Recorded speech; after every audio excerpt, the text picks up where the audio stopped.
시청자 여러분 반갑습니다. 세 번째 시간입니다. 지난 첫 번째, 두 번째 시간은 우리가 이 법률 문제에 있어서 지문형을 살펴봤죠. 자, 이번 시간에는 이 규정형에 대해 살펴보겠습니다. 자, 규정형이라는 것은 뭐 다음으로부터, 다음 글로부터가 아니라 규정이 제시되어 있는 경우입니다. 사실은 지문형도 그 속 내용은 규정이지만 자, 이 유형 규정형은 특별히 규정이란 말이 딱 표시가 되어 있고요. 또 규정 위주의 독해와 분석을 해야 되는, 추론을 해야 되는 그런 문제들로 이루어져 있기 때문에 제가 따로 이 규정형으로 이름을 붙였습니다. 자, 학습 목표는 세 가지인데요. 자, 법률 문제 규정형 접근 방법을 제가 알려드리려고 하고요. 두 번째는 표를 그려서 풀이해야 하는 방법이라는 게 있어요. 자, 뭐 표가 왜 필요하고 표를 그린다는 게 무슨 말인지 간단히 보는 문제가 있습니다. 자, 세 번째 목표는 규정의 숫자가 있을 때 주의해야 풀이하는 법인데요. 규정에 숫자가 등장하는 경우가 참 많아요. 그럴 때 그 각 숫자가 어떠한 중요한 의미를 가지는가에 대해서 제가 가볍게 설명하는 문제들이 나오는데요. 그렇게 해서 학습 목표들을 하나하나 이행해 보도록 하겠습니다. 네, 오늘의 첫 번째 문제입니다. 비행 기준에 따를 때 신고와 비행 승인이 모두 없어도 비행이 허용되는 경우만을 보기에서 있는 대로 골라라 라는 문제예요. 자, 최근에 뭐 드론이라든지 이런 것들이 이슈화가 많이 됐죠. 그러다 보니까 드론을 함부로 띄울 수 있느냐 없느냐, 신고해야 되냐 말아야 되냐 이런 문제들이 있을 수 있습니다. 자, 거기에 관련된 규정들을 이제 만들게 되고 그 이슈와 관련한 그런 소재가 이 문제를 아마 만들게 한 것이 아닌가 생각이 되는데요. 보겠습니다. 비행 기준. 무인 비행 장치는 사람이 탑승하지 아니하는 것이고 연료의 중량을 제외한 자체 중량 150kg 무인 비행기, 자체 중량이 180kg 이하이고 길이가 20m 이하인 무인 비행선이에요. 자, 두 번째, 무인 비행 장치를 소유한 자는 무인 비행 장치의 종류, 용도, 소유자의 성명 등을 행정청에 신고해야 됩니다. 자, 신고해야 된다는 것이 이제 본문이고요. 다만 나오는 것이 단서 규정이 되는 거죠. 군사 목적인 경우는 제외한다는 거죠. 군사 목적으로 사용되는 무인 비행 장치와 자체 중량이 18kg 이하인 거는 제외한다는 겁니다. 아주 가벼운 건 신고하지 말아라 그 얘기죠. 세 번째, 오후 7시부터 이튿날 오전 6시 사이에 무인 비행 장치를 비행하려는 자는 미리 행정청의 비행 승인을 받아야 된다. 자, 그러면 옆에다가 뭐 7, 화살표 6 또는 7이 사실은 19시니까 PM7 아니면 그냥 19부터 6 이렇게 표시해도 되겠죠. 옆에다가 간략하게 씀으로써 선택지를 판단할 때 빠르게 판단할 수 있는 도움을 미리미리 만들어 놓을 수가 있는 거고요. 네 번째, 무인 비행 장치를 사용하여 비행장 및 이착륙장으로부터 반경 3km 이내, 고도 150m 이내인 범위에서 비행하려는 사람은 미리 행정청의 비행 승인을 받아야 한다. 또 나왔죠. 단서 규정. 다만 군사 목적으로 사용되는 무인 비행 장치, 자체 중량이 10kg 이하인 무인 비행기는 제외한다. 자, 결코 어려운 규정이 아님에도 불구하고 숫자들이 많이 등장하죠. 디테일이 있어요. 자, 이럴 때 표를 만들어도 되고 안 만들어도 됩니다. 표를 만든다는 것은 이 1, 2, 3, 4의 내용을 가볍게 요약한 다음에 그 1, 2, 3, 4의 각각 기역, 니은, 디귿, 리을을 매칭해서 포섭시키는 것을 말합니다. 근데 너무 그렇게까지 할 필요가 없으면 그냥 푸셔도 됩니다. 자, 또 하나의 방법은 역시나 선택지가 이제 기역부터 나와 있는데요. 기역부터 볼 거냐, 리을부터 볼 거냐의 문제인 거예요. 자, 만약에 기역이 틀렸다 그러면 1번과 2번, 4번이 지워지니까요. 디귿만 보면 되는 다소 허술한 문제처럼 풀릴 수가 있기 때문에 출제하시는 분들 입장에서는 이 경우라면 기역을 틀리게 하기가 좀 어려운 면이 있다는 것을 상정할 필요가 있어요. 물론 일반화하기 어렵다라는 반론도 있을 수 있지만 여러분이 잘 감안하시면 좋습니다. 그러면 이렇게 기역부터 리을까지가 나와 있는 경우에 꼭 그런 건 아니지만 한번 제가 리을부터 보겠다라고 상정하고 풀이를 진행해 보도록 하겠습니다. 자, 리을. 좀 더 짧기도 하죠. 대학생들이 자체 중량 8kg인 무인 비행기를 김포공항 경계선 2km 지점에서 15m 이내의 높이로 오후 8시부터 30분 동안 취미로 비행하려는 경우라고 나와 있어요. 자, 이 내용이 무슨 내용입니까? 자, 지금 이 무게가 8kg밖에 안 돼요. 자, 그러니까 이 4번 규정에 비행장 및 이착륙장에 연결이 됩니다. 자, 그런데 이 무게에 있어서 자, 4에 보면은 자, 어떻게 나와 있냐면 다만 군사 목적으로라고 나와 있으면서 중량이 10kg 이하인 무인 비행기는 제외한다고 했죠. 10kg 이하라고 하는 단서 규정과 이 리을의 8kg가 붙어 있게 됩니다. 즉 대응이 되죠. 자, 여기서 요 조건 때문에라면 신고할 필요가 없는 게 맞아요. 자, 그러나 지금 시간을 보면 시간이 자, 오후 8시부터니까 자, PM8 또는 20시가 되는 거예요. 제가 규정 3을 읽으면서 자, 19시라고 얘기했어요. 19부터 6이라고 했죠. 자, 그러니까 지금 여기에서 자, 20시가 되니까 바로 이 규정 3에 딱 걸리게 됩니다. 자, 규정상에는 단수 규정이 따로 없어요. 그러니까 시간이 이렇게 늦어져 버리면 저녁 7시 이후가 되어버리면 이때는 신고가 필요하다는 것이죠. 즉, 이 비행 승인이 필요하다는 거죠. 지금 3에 보면은 신고가 아니고 비행 승인입니다. 문제 신고와 비행 승인이라고 했어요. 그걸 좀 나눠서 볼 필요가 있습니다. 그러니까 지금 이 1 규정은 뭐냐면 자, 그냥 나와 있는 무인 비행 장치에 대한 내용이었고요. 자, 이 규정은 신고해야 된다 해서 신고가 나와 있는 거고요. 자, 규정 3의 경우는 비행 승인인 것이고 또 규정 4의 경우도 비행 승인인 거예요. 그러니까 규정이 그렇게 나눠지는 면도 있습니다. 1은 전반적인 내용, 그리고 2는 신고, 3과 4는 비행 승인. 이렇게 나눴을 때 자, 신고와 비행 승인을 뭐 하나로 봐도 큰 상관은 없겠습니다만 자, 없어도 됩니까? 아니죠. 있어야 되는 그런 상황이었습니다. 그래서 4번은 모두 없어도 허용되는 경우만이라고 했는데 자, 아닌 것이죠. 그래서 자, 이 리을을 지울 수가 있습니다. 자, 오히려 리을을 지우니까 역시나 답은 쉽게 나올 수가 있는 거예요. 우리는 리을이 아닌 것을 정답이 아닌 것을 확실히 알 수 있었고 그럼 정답은 1번과 4번이 됩니다. 그러면 니은을 봐야 되는 거죠. 택배회사가 영업을 위하여 새로 구입한 자체 중량 160kg, 길이 15m인 무인 비행선을 오후 4시부터 오후 5시 사이에 대학병원 헬기 이착륙장 반경 200m에 있는 사무실로 물품 배달을 위하여 비행하려는 경우 이렇게 나와 있습니다. 자, 그러면 지금 이 니은에서 어떤 게 딱 눈에 띄어야 되냐면 바로 영업용 무인 비행선인 것이죠. 네, 영업용이구나 라는 겁니다. 자, 그러면 지금 이것은 신고를 해야 되나요? 신고를 안 해야 되나요? 자, 지금 이 규정 2에 보면 다만 군사 목적으로 사용되는 것만 제외한다고 했기 때문에 그런 반대 해석상 군사 목적이 아닌 이 영업 목적으로 하는 것은 이것은 신고를 해야 되는구나를 알 수가 있게 됩니다. 자, 그러니까 지금 니은도 신고해야 되니까 정답이 아니게 됩니다. 자, 니은도 지우니까 정답은 1번으로 결정이 돼버리는 것입니다. 자, 그 다음에 하나하나 마저 보시면 자, 기억. 자체 중량이 120kg인 공군 소속 무인 비행기를 공군 비행장 내 고도 100m 이내에서 오전 10시부터 오후 2시까지 군수물자 수송을 위하여 비행하려는 경우에요. 그러니까 뭡니까? 군사 목적이면서도 시간도 괜찮죠. 자, 그래서 자, 군사 목적이니까 신고할 필요가 없습니다. 또 주간에 그것도 군사 목적으로 사용하는 경우니까 비행 승인도 받을 필요가 없어요. 기억은 정답이죠. 자, 디귿을 마저 보시면 육군 항공대가 자체 중량이 15kg인 농업용 무인 비행기를 빌려서 군사훈련 보조용으로 공군 비행장 반경 2km 이내에서 오후 2시, 오후 3시까지 고도 100m 비행하니까 얘도 어떻습니까? 자, 18km 이하인 무인 비행기니까 신고할 필요가 없게 되고 또 시간도 14시에서 15시가 되는 거죠. 네, 그래서 상관이 없다. 즉 오후 2시, 오후 3시를 뭐 14, 15시로 보셔도 되는 겁니다. 또 군사 목적 사용하는 경우니까 비행 승인도 받을 필요가 없다. 그래서 기억과 디귿은 신고도 비행 승인도 모두 없어도 되는 비행 허용되는 경우였다. 해서 정답을 1번으로 고르시면 되는 문제였습니다. 두 번째 문제 살펴보겠습니다.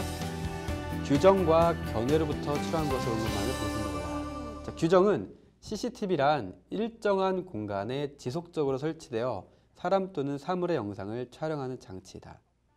자, 자, 누구든지 CCTV를 설치 운영할 수 있으나 공개된 장소에서의 설치 운영은 범죄 예방 및 수사를 위하여 필요한 경우에만 가능하다. CCTV를 설치 운영하는 자는 CCTV를 설치하여 운영하고 있다는 내용을 알리는 CCTV 설치 운영 안내판을 설치해야 된다. 자, 여기서 우리가 주의할 부분은 뭐냐면, 자, 일정한 공간이라고 나와 있죠. 근데 규정 2에 보면 공개된 장소라고 나와 있어요. 자, 이 말은 일정한 공간이 두 개로 나누어진다는 것을 포착할 수 있어야 된다는 거죠. 공개된 장소와 비공개된 장소가 있을 수 있다는 거예요. 자, 그것을 생각한 다음에 이제 견해를 보셔야 됩니다. 자, 견해에서 갑은 택시안은 비공개예요. 공개된 장소가 아니다라는 견해를 갑은 가지고 있어요. 을은 일정한 공간에 지속적으로 설치되어 사람의 영상을 촬영하는 휴대전화 카메라는 CCTV에 해당한다. 자, 병은 비공개란 말을 썼죠. 비공개된 자동차 내부에 설치 운영되며 외부를 촬영하고 있는 블랙박스도 CCTV에 해당한다. 이렇게 얘기하고 있는 부분입니다. 자, 그러면 이 문제를 볼 때 기억부터 볼 거냐 또 디귿부터 볼 거냐의 문제도 있을 수가 있는데, 가령 디귿부터 한번 보는 겁니다. 자, 병에 따르면 범죄 예방 및 수사를 위하여 필요한 경우에만 블랙박스를 설치 운영할 수 있는가. 자, 지금 병은 비공개된 자동차 내부에 설치 운영된다. 이렇게 얘기를 하고 있었어요. 자, 그리고 이 규정 2와 연결하게 되면, 자, 누구든지 CCTV를 설치 운영할 수 있으나 공개된 장소에서의 설치 운영은 범죄 예방 및 수사를 위하여 필요한 경우에만 가능하다. 이렇게 얘기를 하고 있었습니다. 자, 그러면은 자, 블랙박스에는 결국 이 규정 2의 제한이 적용되지가 않게 되는 것이겠죠. 그래서 우리가 이 문제를 풀 때에는 어느 부분과 어느 부분을 결합해야 되는가가 문제의 관건이 되는데, 디귿을 풀기 위해서 병의 의견을 생각하고 그 다음에 규정 여기서는 범죄 예방 및 수사를 위하여라는 부분은 규정 2란 말이에요. 그럼 규정 2랑 결합했을 때에는 자, 블랙박스를 자, 이 설치 운영할 수 있다는 병의 견해에 따르면 규정 2의 제한이 적용되지 않는 것을 볼 수가 있는 것이죠. 자, 그래서 자, 디귿이 틀리다는 것을 알 수가 있습니다. 자, 그러면 이 2번과 4번과 5번이 지워지기 때문에 결국은 니은만 보면 답이 나오는, 역시나 선택지 3개를 다 볼 필요가 사실은 없고 2개만 봐도 실전이라면 정답이 나오는 그런 문제가 되는 거죠. 자, 니은에 보면 을에 따르면 비공개된 자신의 서재에 휴대전화 카메라를 지속적으로 설치하여 촬영할 경우 CCTV 설치 운영 안내판을 설치해야 된다. 사실 얼핏 보면 참 황당무계하게 들릴 수 있는 얘기예요. 자신의 서재인데 자신의 서재에 CCTV를 설치함에 있어서 왜 안내판을 설치해야 되냐, 이런 얘기인데, 자, 을은 뭐라고 했냐면 일정한 공간에 지속적 설치, 사람의 영상을 촬영하는 휴대전화 카메라도 CCTV에 해당한다고 본 거예요. 자, 그러니까 비공개된 자신의 서재에 휴대전화 카메라를 지속적으로 설치하여 촬영한다면 어떻습니까? 바로 이 을의 입장에서는 CCTV에 해당한다는 내용이고, 자, 그러면 이 부분에서 연결되는 것은 자, 무엇이냐?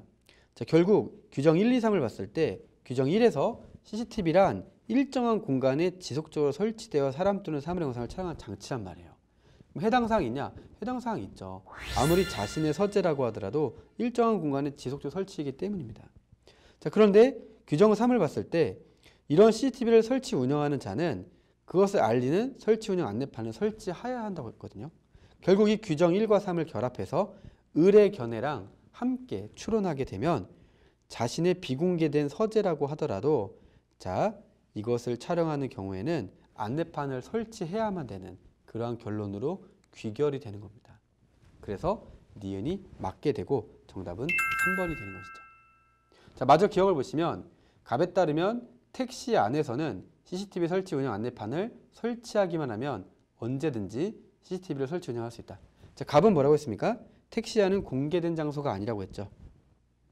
자, 공개된 장소가 아니라고 했는데, 자, 이러한 규정 1에서 누구나 이 일정 공간에 지속적으로 설치되어 사람 또는 사물의 영상을 촬영하는 장치가 CCTV라고 했는데요. 자, 택시 안은 공개된 장소가 아닌데 공개된 장소가 아닌, 즉 비공개된 장소도 일정한 공간이에요. 일정한 공간이란 말 자체가 공개냐 비공개냐를 따지지 않는 것이죠. 그러니까 기억에 의하면, 자, 갑에 따르면 결국 일정한 공간의 지속적 설치라고 한다면 CCTV로 볼 수 있는 부분입니다.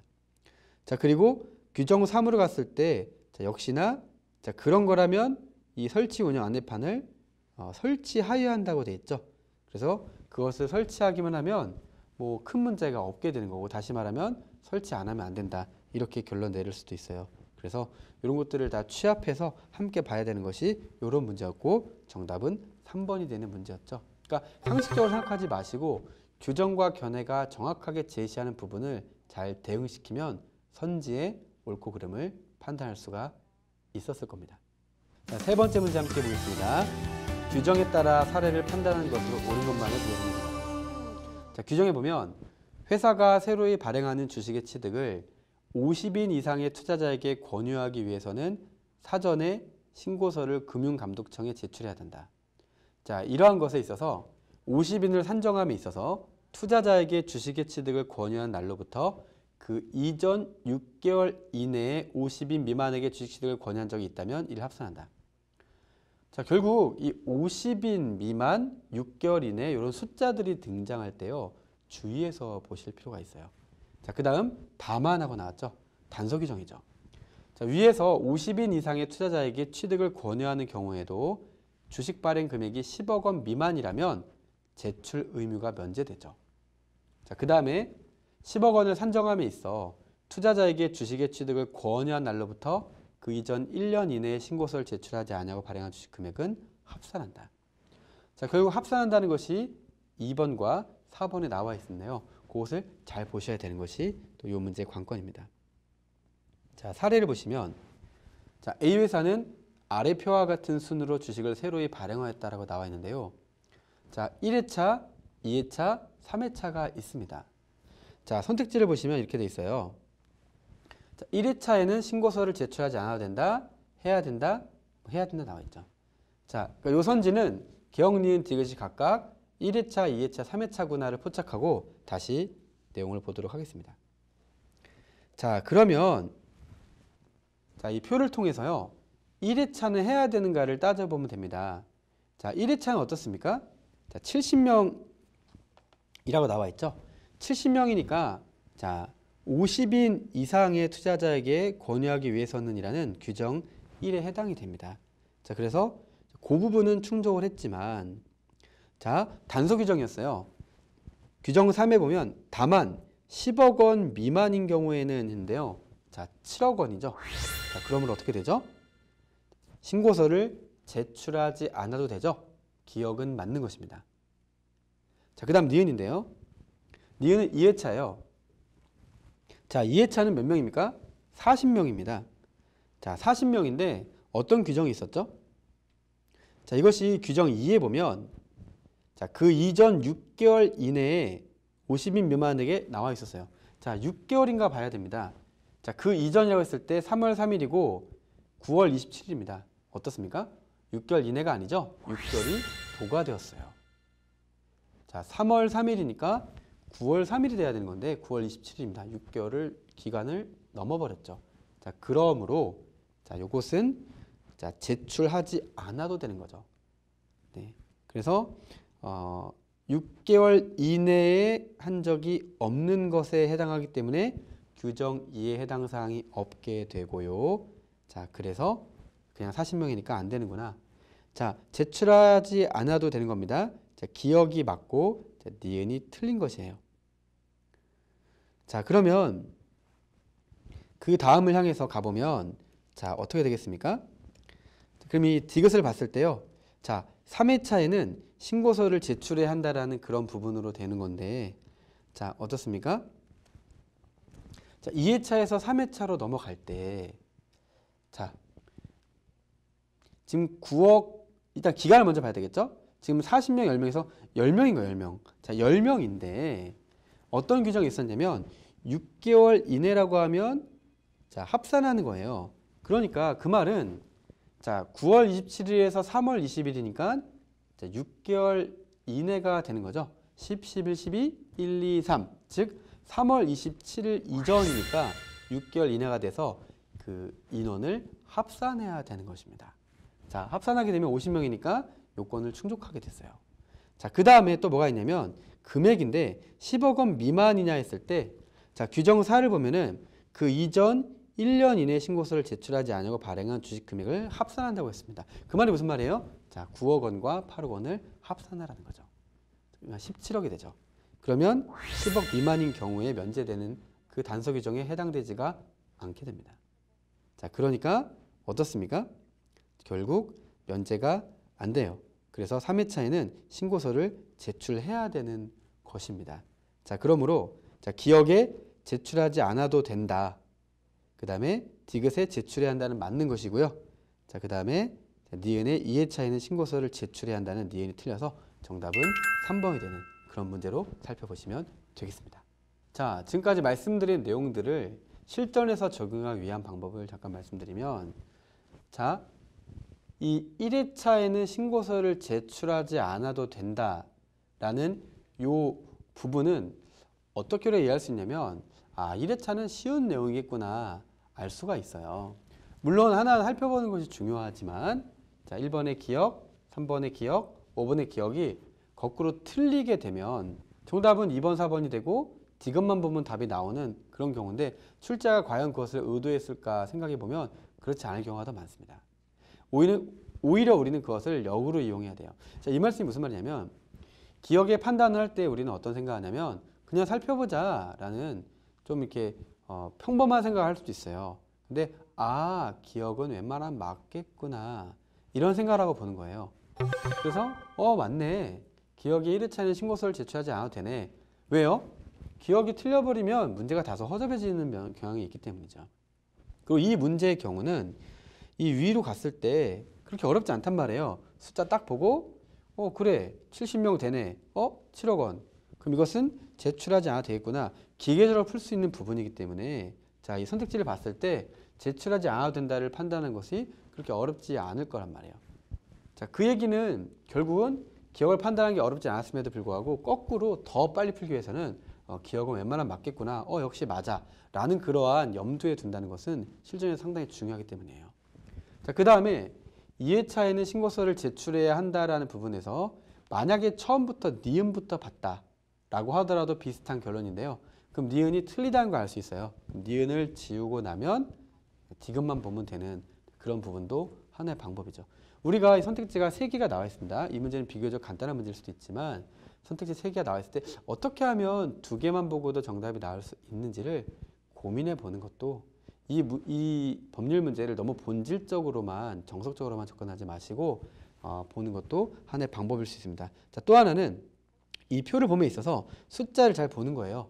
50명이라는 기준 숫자와 10억 원이라는 기준 숫자와 합산인 걸 잘 보는 거죠. 그럴 때 이 규정을 봄에 있어서 바로 이 단서 규정, 그리고 합산이라는 글자들, 또 50인과 또 이런 6개월 이런 부분을 숫자적인 측면에서 잘 눈여겨보는 것이 이런 문제를 빠르고 정확하게 푸는 요령이라고 볼 수 있겠습니다. 자, 4번째 문제입니다. 규정에 따라 사례를 판단하는 것을 옳은 것만을 보기에서 있는 대로 골라라.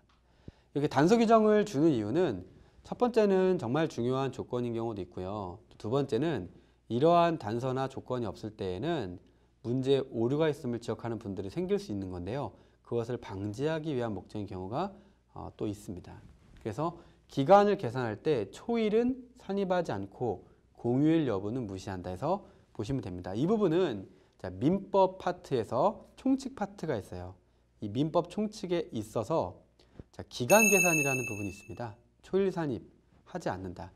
초일 불산입의 원칙이라고 하는데 자, 그것을 미리 아는 분이라면 상관이 없겠죠. 하지만 이 법학 적성시험 출연증 법률 문제는 법률 지식을 안다는 것을 전제로 내는 시험이 아니기 때문에 이렇게 써줘야 되는 거예요. 써주지 않았을 때 더 문제가 생길 수 있는 것을 방지하는 목적이 있다. 그렇게 가볍게 숙지하시고 보시면 되겠습니다. 자, 규정 제1조 합당. 자, 하나하나 보시면요. 제1항 정당이 새로운 당명으로 합당, 자, 이것을 신설합당이라고 하자고 하고요. 할 때에는 합당을 하는 정당들의 대의기관의 합동회의의 결의로서 합당할 수 있다. 이 규정을 봄에 있어서 말들이 상당히 어려울 수 있어요. 그럴 때 어디에 집중하는가도 상당히 중요한데, 자, 제2항 정당의 합당은 제2조 제1항의 규정에 의하여 선거관리위원회에 등록함으로써 성립한다라고 나와 있습니다. 갑자기 제2조가 나오니까 뭐야 할 수 있는데, 밑에 보면은 바로 제2조가 있기 때문이에요. 이거를 먼저 보라고 나와 있는 것이죠. 자, 그 규정에 의하여 선거관리위원회에 등록함으로써 성립한다. 자, 제3항 본조 제1항 및, 즉 제1조죠.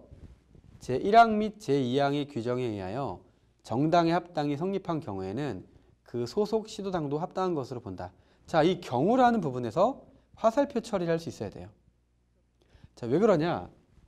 자, 이것을 우리가 화살표에서 써보면 어떻게 되냐면, 자, 정당의 합당 성립, 즉 신설합당의 경우 화살표, 자, 시도당도 합당한 것으로 본다, 의지한다, 간주한다 이렇게 되는 건데, 다시 말하면 A와 화살표 B가 되는 거예요.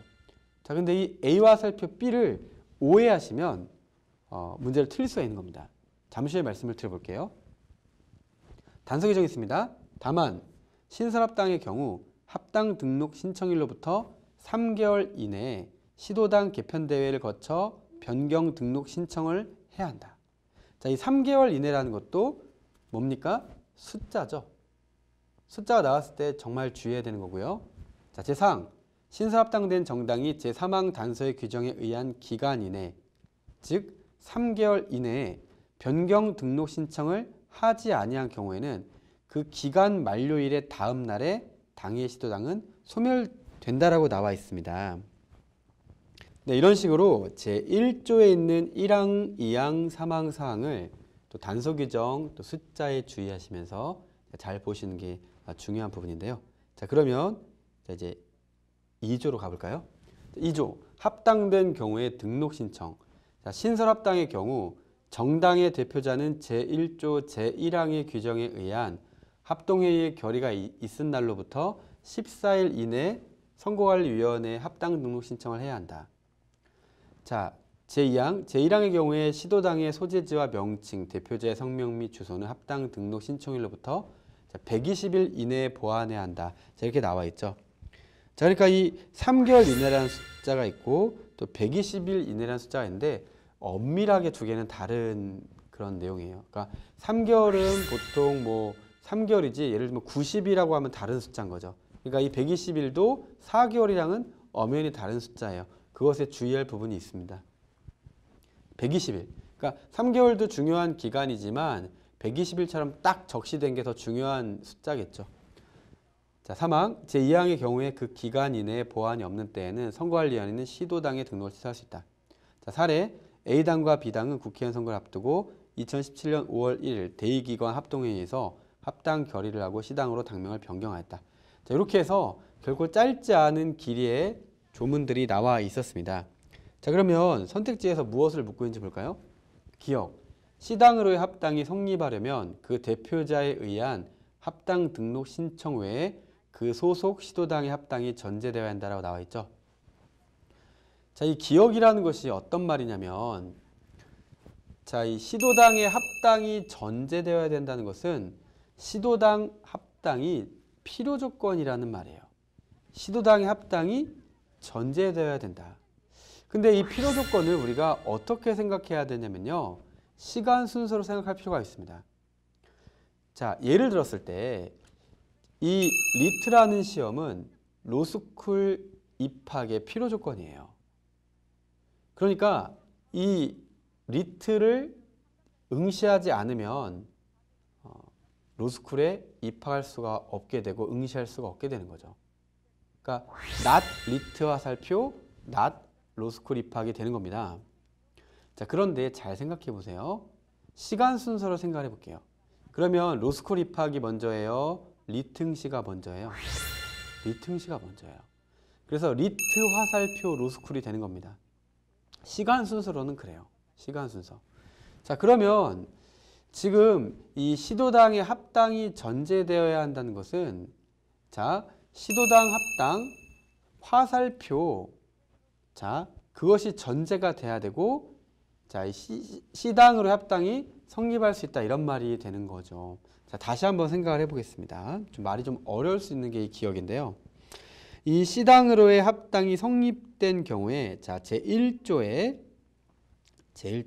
사망인 거예요. 한번 다시 올라가 볼까요? 제1조의 사망을 보면 자, 이 부분에 있어서 이 정당의 합당이 성립한 경우 화살표, 자 시도당도 합당한 것으로 본다라고 말했어요. 근데 이 화살표라는 것이 시간 순서를 말하는 거예요. 시간 순서. 그러니까 이 정당의 합당 성립을 A라고 하고 시도당 합당을 B라고 했을 때, 자 A를 하면 연이어서 B인 것으로 본다라는 문장인 거예요. 자 그런데 이 기억을 보면 시도당 합당이 B인데 B가 전제되어야 된다는 것은 B 화살표라는 말입니다. 전제라는 것은, 필요 조건이라는 것은 시간 순서상 앞에 위치하기 때문입니다. 자 그래서 이렇게 화살표를 해보면 명쾌하게 알 수가 있는 경우입니다. 그래서 이 본문에서는 A 화살표 B라고 나와 있지만 규정에서는, 자 이 선택지 기억 보기에서는 B 화살표라고 나와 있는 거예요. B 화살표 A. 이것을 이제 문장으로 글줄로 얘기하면 시당으로의 합당이 성립된 경우에 그 소속 시도당도 합당한 것으로 보는 것이고, 따라서 기억, 시당으로의 합당이 성립하려면 그 소속 시도당의 합당이 전제되어야 되는 것은 아니다라는, 마치 동어반복 같은 얘기를 할 수밖에 없는 거예요. 자 그런데 그것을 제가 화살표로 시간 순서로 말씀을 드렸을 때 어떻습니까? 조금 더 이해도가 도모될 수가 있겠죠. 이러므로 이 전제라는 말이 나왔을 때는 우리는 시간 순서에도 주의해서 볼 필요가 있다, 이렇게 말씀을 드릴 수가 있겠습니다. 상당히 좀 어려운 선택지이고 어려운 내용으로 말씀드릴 수 있어요. 자 그 다음 니은, 시당 소속 시도당이 개편대회를 통해 변경 등록 신청을 하지 않은 경우 당일 시도당이 소멸되는 시점은 2017년 8월 16일이냐. 자, 이 소멸이 되냐 안 되냐는 어디서 알 수 있냐면 1조 사항에서 알 수가 있었어요. 자, 1조 사항을 다시 보겠습니다. 1조 사항에 보면 신설합당된 정당이 자 제3항단서의 규정에 의한 기간 이내에 변경 등록 신청을 하지 아니한 경우에는 자 뭐가 나와 있죠? 그 기간 만료일이라는 게 나와 있어요. 그 기간 만료일의 다음 날에 소멸된다고 나와 있어요. 자 그러면 이 사례에 있어서 자 사례를 보시면, 자 그럼 여기서 말한 방금 그 규정에 기간 만료일이 확정돼 있느냐, 즉 합당 등록 신청일 확정돼 있느냐, 이걸 봐야 되는 거죠. 그러니까 이 기간 만료일을 알려면 이 합당 등록 신청일이 확정돼 있어야 되고 그것을 통해서 기간 만료를 알 수 있는데, 지금 이 사안의 경우는 네 그냥 합당 결의를 하고 자 이런 말만 나와 있을 뿐 합당 등록 신청일, 즉 합당 등록일과 그로 말미암는 기간 만료일을 알 수 없습니다. 그래서 이것은 알 수 없는 거 아닌가, 자, 이런 생각을 하셔야 되는 부분입니다. 저는 이미 이 선직 구성상 기억이 어렵지만 기억이 틀렸음을 말씀을 드렸어요. 자 기억이 틀리니까 자 3, 4번이 지워지는 거예요. 실전이라면 그렇죠. 기억 그래 틀린 것 같다, 지워버리면 자 니은이 틀렸음을 알 수 있으면 그냥 답이 2번으로 나오는데, 만약에 이렇게까지 기억을 지워서 1번, 2번 중에 답이 되지만 니은 어렵다라고 할 수도 있어요. 뭐지? 알 수 없는 것 같은데 뭐지? 이런 생각을 했을 때 디귿으로 갈 수 있는 방법이 있죠. 자, 디귿, 시당의 대표자가 2017년 5월 10일 합당 등록 신청을 한 경우 늦어도 2017년 9월 7일까지 그 소속 시도당의 대표자의 성명을 보완하지 않으면 당일 시도당의 등록이 취소될 수 있다. 이렇게 나와 있습니다. 자, 이것은 어디를 보고 하는 거죠? 이것은 바로 제가 아까 말씀드렸던 자, 이 제2조의 제2항입니다. 120일이죠. 자, 120일 이내에 보완해야 된다라는 거죠. 자, 그러지 않았을 때 바로 사망으로 가서 제2항의 경우에 안 하면 취소할 수 있다. 이렇게 연결이 되는 겁니다. 자, 그러므로 120일 이내에 보완해야 된다는 이 120일이라는 숫자가 중요한 것이에요. 자, 그러면 자, 120일인가 봤을 때 지금 사례에는 2017년 5월 자, 선택지를 볼까요? 5월 10일에 합당 등록 신청을 했습니다. 자, 그럼 120일이 언제죠? 이걸 일일이 셀 수가 없는 부분이에요. 그래서 어떤 요령이 가능하냐면, 자, 5월 10일에서, 자, 그 다음에 6월 10일, 7월 10일, 8월 10일, 9월 10일입니다. 자, 그러면 이렇게 4개월에다가 평균 30일 곱하면 120이 돼요. 자, 그러나 제가 말씀드렸던 5월부터 넘어갔을 때는 일단 5월, 그 다음에 7월, 8월은 31일씩 있는 달이죠. 나는 몇 월이 며칠인지 몰라 하는 분도 있을지는 모르겠지만, 자, 3, 5, 7, 8, 10, 10이죠. 3, 5, 7, 8, 10, 12. 자, 요 부분이 결국 31일씩 있는 겁니다. 그건 상식으로 좀 알아두실 필요가 있는데, 그것을 여기에 적용하게 되면, 자, 5월 10일에서 자, 9월 10일까지가 자, 4개월이 지난 거고, 그 중에서 5월과 7월과 8월은 31일씩 있으니까 3을 빼야 되겠죠. 그러니까 9월 10일에서 3을 빼니까 9월 7일이 된다는 것을 알 수가 있습니다. 결국 이 2조에 2항에 나와 있는 120일 이내에 보완해야 된다. 자, 3항에 그렇게 안 하면 취소할 수 있다는 건데, 자, 그러니까 9월 7일까지 하지 않으면 취소할 수 있다라는 디귿은 맞다는 걸 알 수 있겠죠. 자, 기억을 지었음에도 불구하고 자, 니은과 디귿도 결코 만만하지 않은 그런 문제로 이 문제를 정리하신 분도 있을지 모르겠습니다. 제가 정리하고 싶은 것은 자, 선택지가 상당히 중요하고 선택지를 봄에 있어서 자, 바로 이 숫자가 중요하다. 규정에서 숫자가 나와 있고 선택지에서 나와 있는 숫자들을 가지고 이 문제를 냈구나라는 것을 디귿을 통해서 알 수 있어야 되고, 자, 니은의 경우는 아예 알 수 없는 그런 부분으로 낸 상실은 조금 악의적인 이제 그런 선택지였고, 또 기억이 사실은 가장 더 어려울 수 있는데요. 이 전제되어야 한다. 뭐뭐 하려면 뭐가 전제되어야 한다는 것이 왜 이것이 기억이 틀렸는가에 대한 나름의 정리를 해두시는 것, 그것이 이 문제의 포인트다. 이런 말씀을 드려보았습니다. 이것이 규정형 문제의 가장 좀 FM적인 그런 문제로 보셔도 될 것 같습니다. 자, 이렇게 기억이 틀려서 3, 4, 5번 지워지고 그 다음에 니은도 틀렸구나 하게 되면 거기서 답은 2번이 되는 것이죠. 근데 만약에 니은이 틀렸다는 걸 잘 모른다고 하면은 니은 잘 모르겠지만 디귿이 맞구나라는 판단까지 가도 정답인 2번을 고르는 데에는 문제가 없겠습니다. 네, 5번째 문제 살펴보겠습니다. 규정으로부터 취한 것으로 옳은 것만을 보기에서 문제를 골라라는 얘기죠. 자, 규정이 가나 다라 4개가 나와 있는데요. 우선 가부터 보겠습니다. A법은 상시 사용하는 근로자 수가 5명 이상인 모든 사업장에 적용한다.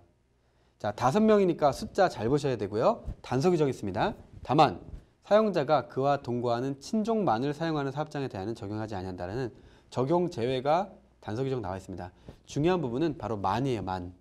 이 만이라는 것이 나오면 친족만으로 구성된 겁니다. 자, 꼭 표시해 두시고요. 자, 나를 보면 가에서의 상시 사용하는 근로자 수는 해당 사업장에서 법 적용 사유 발생일 전 1개월 동안 사용한 근로자의 연 인원을 같은 기간 중에 가동 일수로 나누어 산정한다. 여기서 연 인원이라 함은 특정 업무를 위해 일정한 기간 동안 동원된 총 인원수를 말한다. 자, 얘가 나와 있죠. 예를 들면 열흘 동안 매일 5사람이 근로하여 완성한 일의 연 인원은 자, 50명이다. 10 곱하기 5로 하는 거예요. 그리고 가동 일수는 실제 사업장이 운영된 일수를 말한다. 이렇게 해서 좀 봐두시면 돼요. 정의적인 표현입니다. 자, 다를 보면 위 나에 따라 해당 사업장에서 상시 사용하는 근로자 수를 산정한 결과 법 적용 사업장에 해당하는 경우에도 가동 일수의 일별로 근로자 수를 파악하였을 때 법 적용 기준에 미달한 일수가 가동 일수의 2분의 1 이상인 경우는 A법이 적용되지 않는다. 이런 것들도 좀 잘 봐두셔야 됩니다. 그 다음에 라를 보면 그러니까 그 다라는 것은 단서 규정적인 내용인 거예요. 자, 라를 보면 연인원의 산정 시 사용자에게 고용되어 있지 않은 파견 근로자는 제외되지만, 자, 파견 표시하고요. 제외 X 하면 되겠죠. 자, 해당 사업장의 사용자에 고용된 단시간 근로자는 포함된다. 그럼 단시간에 동그라미 하시면 돼요. 단시간 근로자는 하루 중 일부 시간만 근무하는 근로자다. 파견과 단시간을 잘 구분해야 되는 겁니다.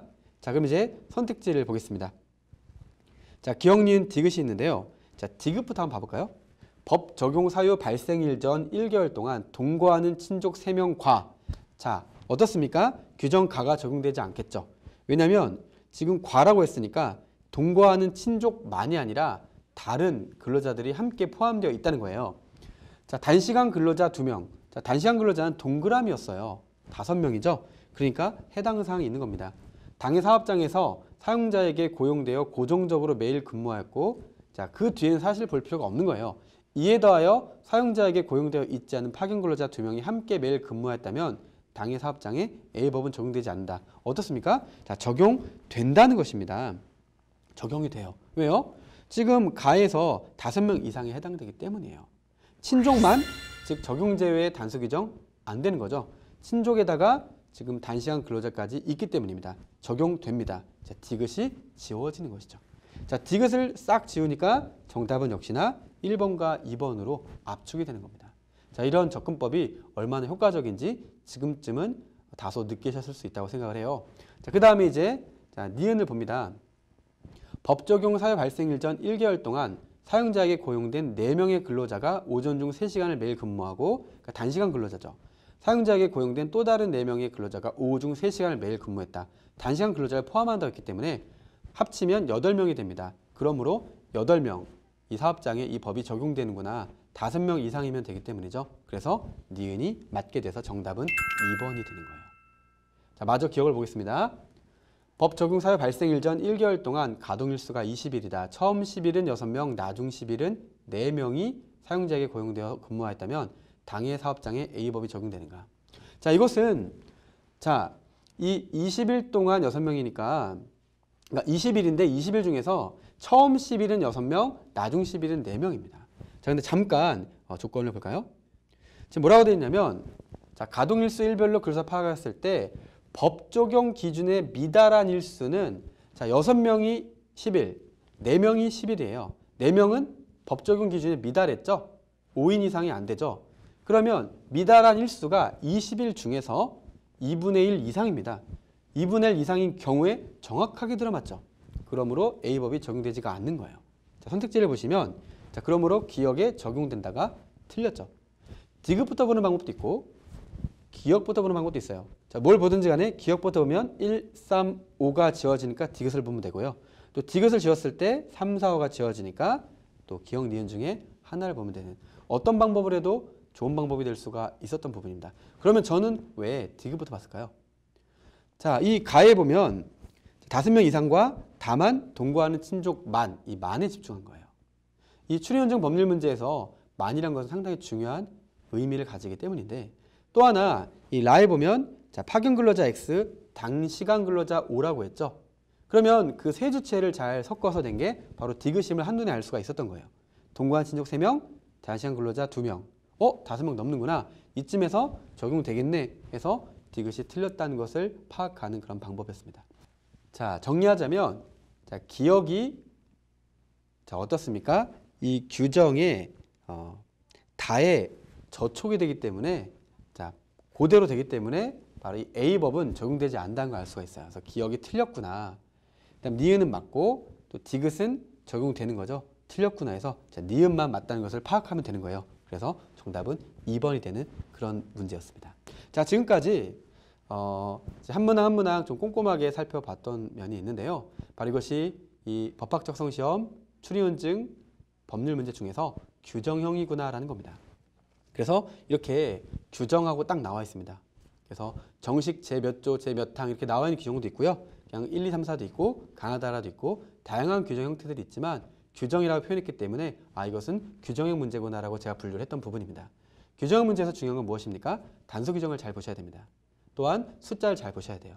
주체에도 주의하셔야 되겠습니다.